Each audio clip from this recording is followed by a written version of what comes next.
Xaosmos anlayışından danışacağıq.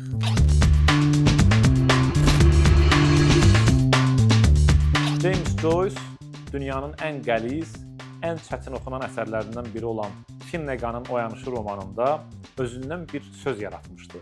Xaosmos. Bu, sonradan ədəbiyyatşünaslıqda bir çox məsələni təhlil etmək üçün açar anlayışlardan birinə çevrildi, çox istinad edildi, istifadə olundu. Joyce bir-birinin içinə keçən, amma öz müstəqilliyini itirməyən, üstəlik qarışdığı, toqquşduğu şeyin yeni tərəflərini üzə çıxaran bir anlayış ixtira elədi. Xaosmos 3 hissədən ibarət sözdür. Xaos, kosmos və osmos. Xaos nizamsızlıq, dağınıqlıq deməkdir. Kosmos nizamın bərpa olunması. Osmos isə nizam ilə nizamsızlıq arasındakı keçiddir, tuneldir, ara mərhələdir. Məlumdur ki, antik dövrdən üzübəri dünyanın ilkin başlanğıcını xaos kimi görüblər, xaos kimi təsəvvür ediblər, nizamsızlıq kimi anlayıblar.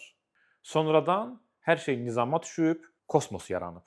Ancaq Joyce osmosu əlavə etməklə xaosu birinci, ilkin olmaqdan çıxarır. Deyir ki, xaos ilə kosmos daimi şəkildə bir-birlərini əvəz edirlər. Birincilik, ikincilik söhbəti yoxdur. Xaosmos anlayışından özümüzə baxmağa çalışaq.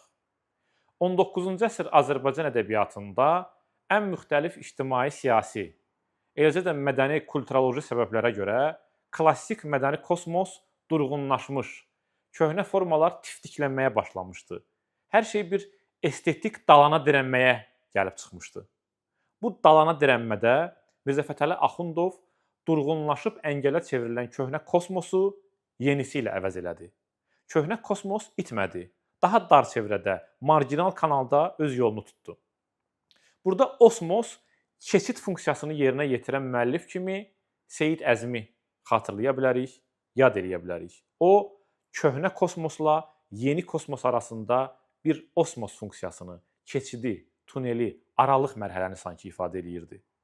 Xaosmos biraz da qədim Çin mədəniyyətindəki yin-yana bənzəyir. Ağın içində qara, qaranın içində ağ, kölgədə günəş, günəşdə kölgə gizlənib.